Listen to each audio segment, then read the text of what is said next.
అందరికీ నమస్కారం.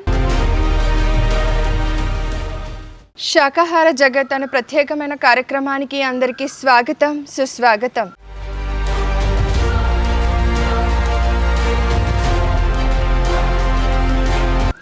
మరి ఇవాళ ఈ కార్యక్రమంలో మరొక మాస్టర్ యొక్క ఆధ్వర్యంలో ఈ సాంగత్యాన్ని కొనసాగించుకుంటున్నాము. అదే అండి, వీరు కర్నూలు నుండి సిద్ధంగా ఉన్నారు, ఉమాదేవి గారు. చాలా సీనియర్ పిరమిడ్ మాస్టర్. వీరి సాంగత్యంలో శాకాహారం యొక్క విశిష్టతను, ఆ విశేషాలను, మరిన్ని విషయ జ్ఞానాన్ని మనం అందుకుందాం ఇవాళ.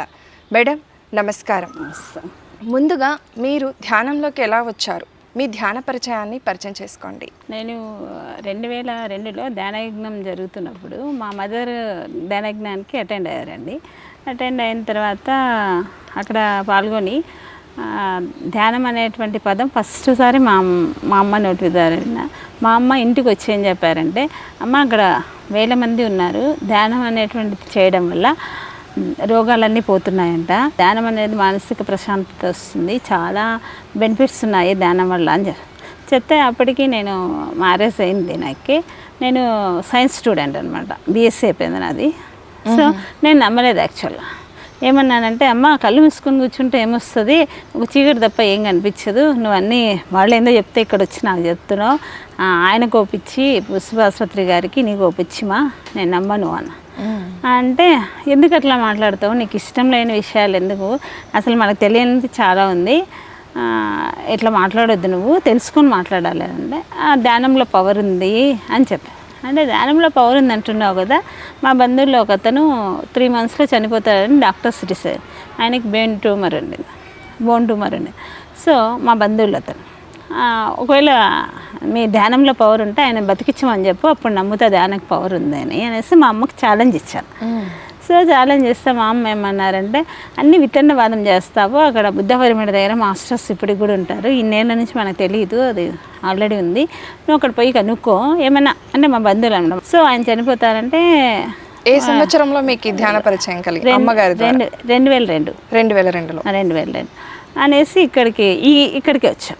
ఈ కాంపౌండ్ వాళ్ళు ఇంకా ఎస్టాబ్లిష్ కాలేదు. అది అక్కడ మన కేర్ సెంటర్ ఎస్టాబ్లిష్ చేసిన ఆంజనేయ శర్మ సార్ గారు ఉన్నారు. ఆయన వచ్చి అడిగాం, సార్ ఇట్లా ఆయన చనిపోతారు, ఏమైనా బ్రతుకుతారేమో, మీరేమైనా చెప్తారా, ఆయనకు వచ్చే ధ్యానం అంటే ఏంటి అని అడిగారు.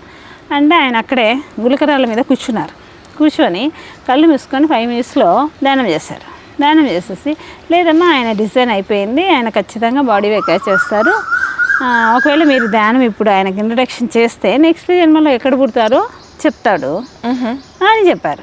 అట్లా చెప్తే నాకు మళ్ళీ అవును, నిజంగా నెక్స్ట్ జన్మలు ఉన్నాయా, ధ్యానంలో ఇంత పవర్ ఉందా, ఆయన ఎట్లా చెప్పగలిగినాడు నెక్స్ట్ జన్మ, ఆయన చెప్పింది నిజమా అబద్ధమా అని డౌట్స్. నా ఈటంతా సరిగ్గా నిద్రపట్ల. మార్నింగ్ 6 అంతా మళ్ళీ ఇక్కడికి వచ్చా, బాబు నిజంగా ధ్యానం చేస్తే వ్యాధులన్నీ తగ్గిపోతాయా, మనకి బెనిఫిట్స్ వస్తాయా, అన్ని క్రియేషన్ అంతా మారిపోతుందా అని అడిగా. అక్క వాళ్ళు వీళ్ళు చెప్తే నువ్వెందుకు నమ్ముతావు, నేను ధ్యానం నీకు చెప్తాను ఎట్లా చేయాలో, రండి నా పక్కన కూర్చోండి నేను చెప్తాను, మీరే స్వయంగా తెలుసుకోవచ్చు, మీరే తెలుసుకోవచ్చు, కూర్చోండి.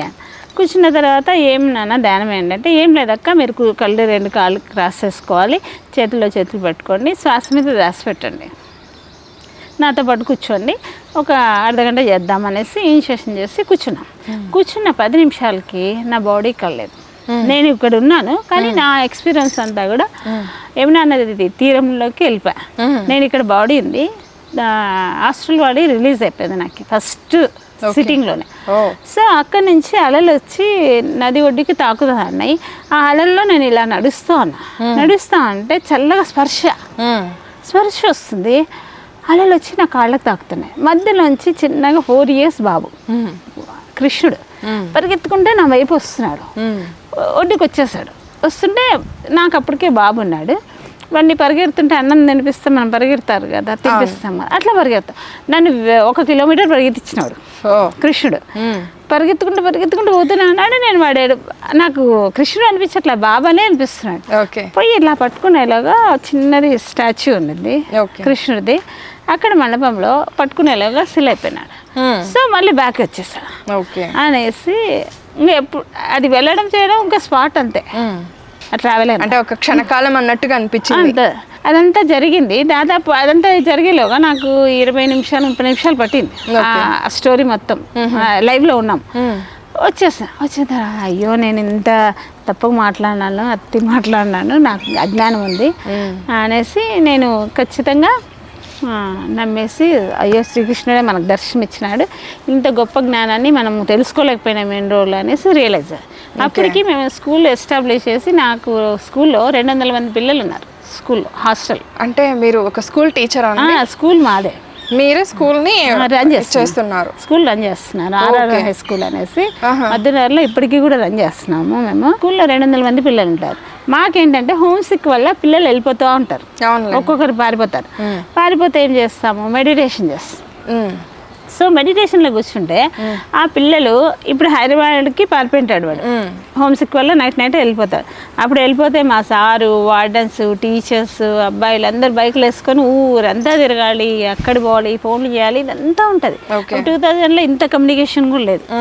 సో అప్పుడు ల్యాండ్ ఫోన్సే ఉండేవి ఎక్కువ అనేసి నేను మెడిటేషన్లో కూర్చుంటే ఆ అబ్బాయి ఎక్కడ వెళ్తున్నాడు, ఏ బస్సులో వెళ్తున్నాడు, బస్సు బోర్డు, బస్సు నెంబరు, వాడు ఏ సీట్లో కూర్చున్నాడో కనిపిస్తుంది, విజన్లో కనిపిస్తుంది. సో మెడిటేషన్ కూర్చొని ఒక 10 నిమిషాలు కూర్చుంటే మొత్తం విజన్ వచ్చేస్తుంది. వాళ్ళ పేరెంట్స్ ఫోన్ చేసి అమ్మ మీ అబ్బాయి ఆ బస్సు నెంబరు హైదరాబాద్ బస్సులో 3వ సీట్లో ఉన్నాడు, మీరు పోయి దించుకోండి అంటే ఖచ్చితంగా అక్కడ ఉంటాడు. అక్కడ వాళ్ళు వెళ్ళిపోయి బాబుని తెచ్చుకునే వాళ్ళు, బాబులు తెచ్చుకున్నారు. ఇట్లా 10-20 కేసులు వాళ్ళు వెళ్ళిపోతారు. మేము ఇట్లా జరుగుతూనే ఉంది. ధ్యాన అనుభవాల్ని పొందిన మీరు ఎలా శాకాహారిగా మారారు, ఎప్పుడు మారారు? దాదాపు నేను వచ్చేసి 25 ఇయర్స్, 22 ఇయర్స్లో బాబు పుట్టినాడు. సో అప్పటికి నాకు చిన్నప్పటి నుంచి కూడా తింటే వామిటింగ్ వచ్చేది, ఎక్కువ తినేదాన్ని కాదు. ఏదో పిల్లలు పుట్టినారు అనేసి బలము పాలు కావాలా అన్నప్పుడు అప్పుడు ఎక్కువ పెట్టారు. ఇంకా అప్పటికి కొంచెం ఏమిడాక తినేదాన్ని. 23 ఇయర్స్ ఉన్నప్పుడు లలిత ఉపాసన చేస్తాను, నేను అమ్మవారు ఉపాసన. అప్పుడు నేను కంప్లీట్గా అవాయిడ్ చేసేస్తాను. సో శాకాహారిగా మారిపోయినాను. వామిటింగ్ వచ్చేది. ఒకసారి చేపలు తీసుకొచ్చి పెట్టేస్తే దాదాపు 100 సార్లు వామిటింగ్ చేసుకో. సో ఇంకా నాకు పడేది కాదు. తిన్నా కూడా 3-4 డేస్ చాలా డిస్టర్బెన్స్. ఇంకా మా వాళ్ళు బలవంతం చేయడం కూడా మానేస్తున్నారు. నేను అమ్మవారు పూజ చేసేదాన్ని. ఒక వీడియో చూశాను, అదేమిటంటే వరుసగా ఆవులను తలలను ఇట్లా నరుక్కుంటూ పోతే ఆ వీడియో చూసినాను. ఆ రోజు నుంచి జన్మలో ఇట్లా జీవహింస అనేటువంటి ఇంత వైలెన్స్గా ఉంటుంది, మనం బ్రతకడం కోసం ఇన్ని జీవాలను హింస పెడుతున్నాడు, దేవుడా వాటిని కాపాడనేసి ఇంకా ఆ రోజు నుంచి ముట్టుకోవడం కూడా లేదండి. ఎవరైనా తింటుంటే కూడా నాకు వామిటింగ్ వచ్చేస్తుంది. సో నా ఉద్దేశం ఏంటంటే వాటికి కూడా మనలాగే ఈ ఎర్త్ పైన బతుకుతున్నందుకు వాటికి రైట్ ఉంది. సో వాళ్ళు మన భూమి మీద మన చెల్లెళ్ళను వాళ్ళని ఎలా చూసుకుంటామో వాటిని కూడా అలాగే చూసుకోవాలి. మనకి వాటికి నోరు లేదు అనేసి జీవహింస చేసి మన కడుపేమి పత్రి సార్ గారు ఏం చెప్పినారంటే మన కడుపు శ్మశానం కాదు చచ్చిన జీవాలు వేయడానికి అనేసి ఆయన అన్నారు. యాక్చువల్గా మన భగవద్గీతలో కూడా స్వామి ఏం చెప్తారంటే ఈ చల్లగైనటువంటి ఆహారము, సద్య ఆహారము, చంపిన వ్యవస్థను ఇవన్నీ తామస గుణాలు పెంచి మనిషిలో రాక్షస ప్రవృత్తిని పెంచడం వల్ల హింస అనేటువంటిది ఎక్కువ అవుతుంది. తర్వాత మనము వాటిని చంపి తినడం వల్ల ఏమవుతుందంటే ఎండ్ ఆఫ్ ద లైఫ్ అవి కోసేటప్పుడు వాటిని తలలు నరికేప్పుడు విపరీతమైనటువంటి భయం వచ్చేస్తుంది. దేనికైనా కానీ చావు భయం వచ్చేస్తుంది.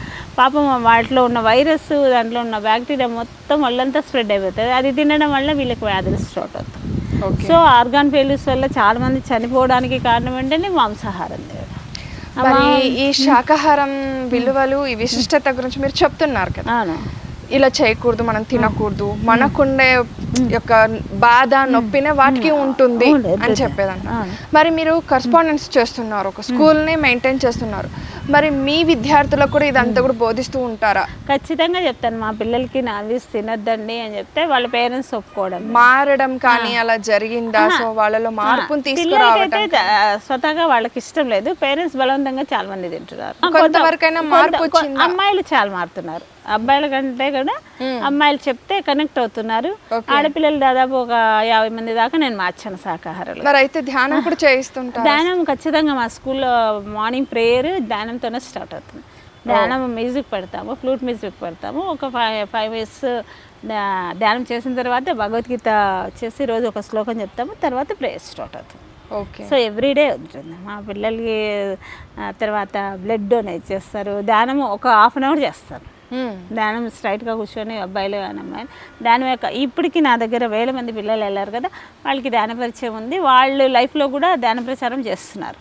30 ఏళ్ళ పిల్లలు అలా ఉన్నారు. మెడికల్ కాలేజ్లో 3కి సీట్ వచ్చినాయి. వాళ్ళంతా కూడా వాళ్ళు ఇండివిజువల్గా వాళ్ళు ధ్యానం చేసుకుంటారు. సోషల్ వెల్ఫేర్ యాక్టివిటీస్లో కూడా మా పిల్లలు బాగా పాల్గొంటున్నారు. వాళ్ళకి ఎథిక్స్ కూడా బాగా. తర్వాత మన భగవద్గీతలో కూడా ఏం చెప్తారంటే ఫలంతో ఏం పుష్పం ఏది ఇచ్చినా నేను యాక్సెప్ట్ చేస్తాను. ఇట్లా తామస గుణాలు వచ్చేటువంటి ఆహారం అనేటువంటిది మనం తినకూడదు. తర్వాత ఏంటంటే భగవద్గీతలో యజ్ఞశేషాన్ని మాత్రమే పూజించాలి, ఇది సాత్విక కర్మ అవుతుంది. లేకపోతే తామస గుణాలు ఎక్కువైపోయి రాక్షస ప్రవృత్తి ఎక్కువైపోతుందని మన భగవద్గీతలో కూడా చెప్పినారు. ఏ మతాలు చెప్పినా కూడా జీవహింస అనేటువంటిది మంచిదిగా. మతాలన్నిటికంటే అతీతమైనటువంటి హ్యుమానిటీ అనేటువంటిది వాటికి మాటలు రావు కాబట్టి ఉండాలి. సో ఈ విధంగా వాటిని చంపి తినడం వల్ల అసలు బ్యాలెన్స్ ఆఫ్ ఏంటంటే అవి కూడా ఉండాలి. ఇప్పుడు ఆవుల వల్ల సేంద్రియ వ్యవసాయం చేయడం వల్ల మనకు రోగాలు లేకుండా మంచి ఒక ఆర్గానిక్ ఫుడ్ దొరుకుతుంది. కానీ వాటిని కొన్ని తరాలు అయితే కొన్ని జీవాలు అయితే అంతరించిపోతాను. ఈ మనుషులు తినడం వల్ల చాలా ఎక్కువగా కొన్ని జీవ జంతు జాతులు కూడా అవుతున్నాయి. Water pollution, air pollution, land pollution, global warming, అన్ని హ్యూమన్ యాక్టివిటీస్ వల్లనే జరుగుతున్నాయి. ఈ రోజుకి నష్టం ఏంటంటే మనిషి అనేటువంటి వాడు భూమి మీద పుట్టడం వల్ల ఈ యొక్క ఎనర్జీ లెవెల్స్ అన్నిటినీ ప్రకృతి సహజమైనటువంటి వాటిని కూడా చాలా పొల్యూట్ చేయడం స్టార్ట్ చేస్తున్నా. అంటే ఖచ్చితంగా పాల్గొంటాము. మరి మీ అనుభవం ఎలా ఉంటుంది మేడం? ప్రత్యేకంగా నిర్వహిస్తుంటాం కదా శాకాహార ర్యాలీ అనేది. ఇలాంటి ర్యాలీస్ ఎక్కడైనా నిర్వహించారా? అంటే మనది PSSM సంస్థలోనే నిర్వహిస్తారా? మరి ఇంకా వేరే సంస్థలు ఎవరు PSM వాళ్ళైతే బాగా కృషి చేస్తున్నారండి. ఆ ర్యాలీలు నిర్వర్తించడం వల్ల ఏంటంటే కనీసం ప్రజల్లో శాకాహార ర్యాలీలు చేయడం వల్ల తినకూడదు అనేటువంటిది బీజమన్నా వేస్తే కొంచెం ఫ్యూచర్ తరాల కన్నా కూడా కొంచెం దాదాపు పిల్లలు కొంత ఏజ్ వచ్చిన తర్వాత 25 యూత్లో ఈ మధ్య మానేస్తున్నారు. ఎందుకంటే వాటి వల్ల హార్మోన్ ప్రాబ్లమ్స్ రావడం ఇట్లాంటివన్నీ జరుగుతున్నాయి అనేసి సైంటిఫిక్గా కూడా ఎవరు ప్రమోట్ చేయట్లేదు. నాన్ వెజ్ తినడం వల్ల కూడా కొన్ని హెల్త్ ఇష్యూస్ వస్తున్నాయి. కొంచెం యూత్ మారుతున్నారు కానీ పాత తరాలు మారాలి.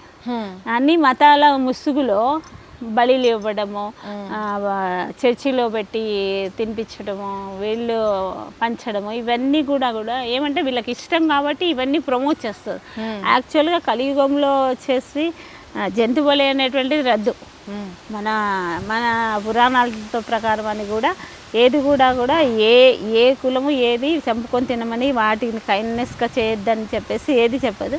వీళ్ళ యొక్క సౌలభ్యం కోసం అన్ని ప్రచారాలు చేసుకొని వాళ్ళ పేర్లు చెప్పి వీళ్ళు తినడం స్టార్ట్ చేస్తుంది. దానివల్ల ఏమవుతుందంటే చాలా ప్రవృత్తి మారేది, వైలెన్స్ అనేటువంటిది ఎక్కువ. ప్రజల్లో వైలెన్స్గా తగ్గించాలి మనము అనేటువంటిది చాలా ముఖ్యం ఈ రోజుల్లో. మీరు మారాక అంటే శాకాహారిగా మారాక మీలో ఎలాంటి మార్పులు వచ్చాయి? మీరు ఏం గమనించారు? అంటే ఆలోచనల్లో కానీ వాటిలో కానీ ఎలా? ఒకవేళ మనం వెళ్తాము ఏదైనా ఫంక్షన్స్కి, అక్కడ ఎల్లమ్మలు చేస్తారు, అవి చేస్తారు, అక్కడంతా పోయినప్పుడు అంతా మైండ్ అంతా చాలా డిస్టర్బ్గా ఉంటుంది. మైండ్ అనేటువంటిది మెంటల్ స్టెబిలిటీ ఉండదు, ఏమి మనకి చాలా ఇరిటబుల్గా ఉంటుంది.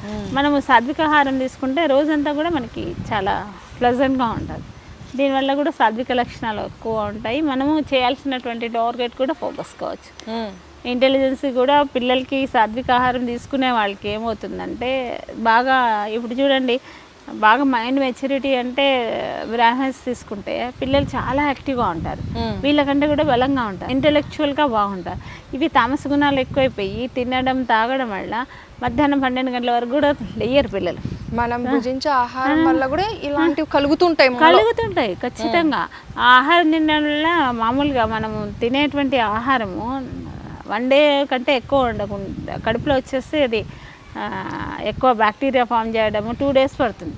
డైజెషన్ ప్రాబ్లమ్స్ వస్తూ ఉంటాయి. అవి జంతువులకి ఇప్పుడు వాటికైతే దాని యొక్క డైజెషన్ సిస్టమ్ సింహానికో పులికై దానికైతే ధర్మం, కానీ మనుషులు నాన్ వెజ్కి మ్యానుఫ్యాక్చర్ కాదు. సో మనుషుల కోసం సృష్టించినది కాదు, వాటి ధర్మం మన ధర్మం కాదు. సో వాటిని వ్యతిరేక లక్షణాలు వచ్చేస్తాయి అనమాట. కొన్ని రోజులు ఇలాగే తినుకుంటూ పోతే వాళ్ళకి ఆర్గన్ ఫెయిల్యూర్స్ వల్ల చాలామంది చనిపోతున్నారు. కిడ్నీస్ ప్రాబ్లమ్స్, ఈ లివర్ ప్రాబ్లమ్స్ ఇవన్నీ కూడా నాన్ వెజిటేరియన్స్కే ఎక్కువ వస్తాయి. మామూలుగా కడుపులో అల్సర్స్ రావటము ఇవన్నీ కూడా మనకి ఎవరికి ఎక్కువ వస్తున్నాయంటే చాలా మంది అంటుంటారు మేడం, ఆర్గ్యూ చేసేవాళ్ళు, తింటున్నా కూడా వాళ్ళు బాగానే ఉన్నారు కదా, వాళ్ళ లైఫ్ స్టైల్ బాగానే ఉంది, జీవన విధానం బాగుంది, మనదే ఇంట్లో కష్టాలని కూడా చెప్తుంటారు. కొన్ని రోజుల వరకు బాగుంటుంది, ఏదైనా బాగుంటుంది. తర్వాత at the end of the life ఎంత సఫర్ అవుతారు అనేటువంటిది చాలా మందిని చూస్తున్నాం కదా మనము. ఈరోజు హాస్పిటల్కి వెళ్తే ఎన్ని డిసీజెస్ వల్ల దేని వల్ల వస్తున్నాయి అన్నటువంటిది ఈరోజు సైన్స్ కూడా మొత్తుకుంటుంది. తినొద్దండి, చేయొద్దండి. మన కరోనా వచ్చినప్పుడు తెలిసింది కదా, ఆక్సిజన్ సిలిండర్స్ కొనుక్కోలేక చచ్చిపోయినారు. ఎవరు ఎక్కువ చచ్చినారంటే ఈ మందు బాబులు, తినే బాబులే చచ్చిపోయినారు ఎక్కువ. అంటే ఇమ్యూనిటీ పవర్ అనేటువంటిది వాళ్ళకి ఎక్కువ ఉండదు కదా. మనకి సాత్వికమైన ఆహారం తీసుకున్న వాళ్ళకి మనము దాదాపు ప్రొటెక్ట్ చేసి పడిందంటే మన యొక్క సనాతనమైనటువంటి ధర్మ ప్రకారం ఆ దినుసులు వాటిని తాగలే మనకి కరోనా చాలా ప్రొటెక్ట్ అయిపోయారు. సో ఎవరైతే బాగా విచ్చలవిడితనం చేస్తున్నారో వాళ్ళంతా సెకండ్ కరోనాలో లేచిపోయినారు దాదాపు. సో ఇట్లాంటిది మనం ప్రకృతికి అనుకూలంగా ఉంటే తరతరాలుగా ఇంకా వస్తుంది. ప్రకృతి మనం రక్షిస్తుంది, మనం ప్రకృతిని. ఇదంతా బ్యాలెన్స్ ఆఫ్ ప్రకృతిని మనం ఎంత యూజ్ చేసుకుంటే అంత బాగుంటుంది. మనము చేస్తామంటే ప్రకృతి విలువలకి ఖచ్చితంగా మనం పనిష్మెంట్ అనేటువంటి every action opposite reaction is there అన్నట్టు మనం చేసే యాక్టివిటీస్, హ్యూమన్ యాక్టివిటీస్ వల్లనే ఈరోజు చాలా సఫరింగ్స్ అనేటువంటివి స్టార్ట్ అయినాయి. Madam thank you so much, చాలా చెప్పారు. అంటే హ్యుమానిటీలో అంటాం, హ్యుమానిటీ అని మాట్లాడతాం కానీ దేని పట్ల హ్యుమానిటీ ప్రదర్శించాలనేది మనకు పూర్తిగా తెలియకుండా పోతుంది. సో అలా కాకుండా they have right to live అనేది కదా. ఏంటంటే వాటికి మనతో పాటే పుట్టినాయి. మన మనకు ఒక సూది గుచ్చుకుంటేనే అంత ప్రాణం నొప్పి అవుతుంది. వాటిని కత్తి తీసుకొని బ్రతుకున్న వాటిని చేస్తాము. ధ్యానంలో శాకాహారం నుంచి మాస్టర్ సంజయ్ సార్ ఉన్నారు కదా, ఆ రోజు క్లాస్ చెప్పారు. నేను ఊరికే ధ్యానంలో కూర్చున్నాను. నాకు తోడే విజన్స్ వస్తాయి యాక్చువల్గా. సో నేను ధ్యానం చేస్తూ ఉంటే గొర్రెలు ఒక 300 వరకు గొర్రెలు పరిగెత్తుకొని వస్తున్నాయి ధ్యానంలోకి. ఇదేంద్రా బాబు, నాకు గొర్రెల మంది కనిపిస్తుంది ఏంటి ధ్యానం చేస్తుంటే అని నవ్వుకున్నాను. ధ్యానంలో కళ్ళు ఓపెన్ చేసుకోకుండా నేను నవ్వుకున్న తర్వాత గొర్రెలన్నీ వచ్చేస్తా ఉన్నాయి ఈ ధ్యానంలో. వస్తూ ఉంటే నేను కళ్ళు మూసుకొని అలాగే చూస్తున్నా. తర్వాత కాసేపు అయినాక ఒక 5 minutes తర్వాత అవి మాట్లాడడం స్టార్ట్ చేస్తాయి. మాట్లాడినాయి గొర్రెలు, నాతో మాట్లాడినాయి. ఏంటి మాట్లాడుతున్నారు, మీరు మాట్లాడుతున్నారు అని అడిగి. అంటే మమ్మల్ని ఎవరైతే కోసుకొని తింటున్నారో ఈ జన్మలో, ఇప్పుడు ఇందు అనేటువంటి అమ్మాయి ఒక 100 గొర్రెలను కోసుకొని తింటావు, నువ్వు 100 సంవత్సరాలు 100 జన్మలు ఎత్తి ఒక్కొక్క సంవత్సరానికి ఒక్కొక్క గొర్రెకు పుట్టి నిన్ను కోస్తారట ఆ కర్మ బ్యాలెన్స్ కావడానికి. అంటే నువ్వు ఎన్ని ఇప్పుడున్న గొర్రెలు కాదు మనుషులే. అంటే ఆ గొర్రెలు తిన్నందుకు వాటి పనిష్మెంట్ వీడు కూడా భరించాలి. రివర్స్ అవుతుంది అన్నమాట. సో యాక్షన్ రియాక్షన్ కదా. సో ఎవరైతే తింటారో వాళ్ళు ఖచ్చితంగా ఆ పనిష్మెంట్ పడాల్సిందే. నీ గొంతు మీద కత్తి పెట్టి దాన్ని కోస్తున్నావు కదా, నీకు కూడా అనుభవం వచ్చేస్తుంది. ప్రకృతి ఏది కూడా ఉంచుకోదు. రికార్డ్స్ ఖచ్చితంగా ఆకర్షిక రికార్డ్స్ ఉంటాయి. నువ్వు ఎన్ని తింటావో అన్నిసార్లు పుడతావు, అన్నిసార్లు చేస్తావు. నీది అయిపోయిన తర్వాత నెక్స్ట్ జన్మ వస్తుంది. ఈ 100 గొర్రెలు అంటే 100 సంవత్సరానికి ఒకసారి మళ్ళీ అన్ని జన్మలు అవుతాను నేను మళ్ళీ ఒకసారి చస్తావు గొర్రెవి, నువ్వే గొర్రెవు. అక్కడ వచ్చిన మెసేజ్ అయితే ధ్యానంలో వచ్చినటువంటి మెసేజ్ ఏంటంటే శాకాహారం అనేటువంటి ఇంపార్టెంట్ ఏంటంటే every action there will be reaction is opposite reaction is correct. So దీనికి ఏంటంటే ప్రకృతిలో ఏది అయితే ఆకర్షిక రికార్డ్స్ కంపల్సరీగా ఉంటుంది. నువ్వు నమ్మినా ఇదే, నమ్మకపోయినా అదే. ఖచ్చితంగా మనం ఏది మంచి చేస్తే మంచి వస్తుంది, చెడ్డ చేస్తే చెడ్డ వస్తుంది. ఇంకా 7 ఆ కర్మలు అనేటువంటి ఇంకా మన మీద ఆ యొక్క డివైన్ ఎనర్జీకి చాలా మనం చేసేటువంటి 10 కర్మలకి ఒక కర్మ మాత్రమే ఇస్తుంది. అనుభవిస్తున్నాం. డిడక్ట్ చేయడానికే చూస్తారు. ఎవ్వరూ నిన్ను పనిష్ చేయరు. నీ యాక్టివిటీస్, నీ యాక్షన్సే నీ యొక్క కర్మ. నువ్వు చేసేటువంటి యాక్షనే నీ కర్మ. సో దీనికి ఫలితం ఖచ్చితంగా ఎవ్వరు కూడా. అందుకోసం be as a vegetarian, you will lead a good life and live let live. Okay, super. జీవించండి, వాటిని జీవించాలి. జయించనివ్వండి. Excellent excellent. Thank you so much. అంటే ధ్యానం అనేది నమ్మని మీరు ధ్యానిగా మారి ఇంత శాకాహారిగా మారి ప్లస్ మళ్ళీ దాని నుంచి పొందారు, ఎంతో అనుభవాన్ని కూడా పొందారు. అండ్ మీ పిల్లలకి కూడా ఇంత ధ్యానాన్ని మనది వరకు తీసుకొచ్చుకున్నటువంటి సుభాష్ గారికి ఎన్ని జన్మలో రుణపడి ఉంటాం. ఎందుకంటే ధ్యానం అనేటువంటి పదమే మనం ఏమి లేదు. ధ్యానం తర్వాత, ధ్యానం ముందు జీవితం, ధ్యానం తర్వాత చాలా పర్సెప్షన్ ఉంటుంది.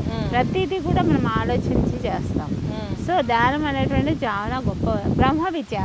అసలు యాక్చువల్గా మనం శాస్మిత దాస అనేటువంటిది మనకు ఇక్కడ పిరమిడ్ అనేటువంటిది ఇది ఆజ్ఞాచక్రం మన యొక్క దివ్య దృష్టికి ఆజ్ఞాచక్రం ఎన్లైట్ అవుతుంది. మనం కూడా పర్సెప్షన్లో ఉంటాం. Okay madam, thank you. చాలా విషయాలు తెలియచెప్పారు. మీ ధ్యాన అనుభవాలతో పాటుగా శాకాహారాన్ని భుజిస్తే మనకు కలిగే లాభం, మనలో హ్యుమానిటీ ఎలా పెరుగుతుంది, ఏంటి మనకు పెయిన్ ఉంటుంది, మనకి ఎలా పెయిన్ ఉంటుందో వాటికి అలాగే పెయిన్ ఉంటుంది కదా అని చెప్పటం కానీ ఇదంతా చాలా బాగా చెప్పారు మేడం. మీకు thank you so much. Friends, వీక్షించారు కదూ, చాలా చాలా గొప్పగా ఉన్నాయి ఉమాదేవి గారివి అనుభవాలు. శాకాహార జగత్కి వారు ఎంతవరకు తోడ్పాటు పొందుతున్నారు అనేది చాలా చక్కగా వివరించారు. మరొక మాస్టర్ యొక్క సాంగత్యంలో మళ్ళీ వారి శాకాహార జగత్కి సంబంధించిన అనుభవాలన్నింటినీ కూడా తెలుసుకుందాం. వీక్షిస్తూనే ఉండండి PMC, ప్రతిక్షణం సత్యదర్శనం.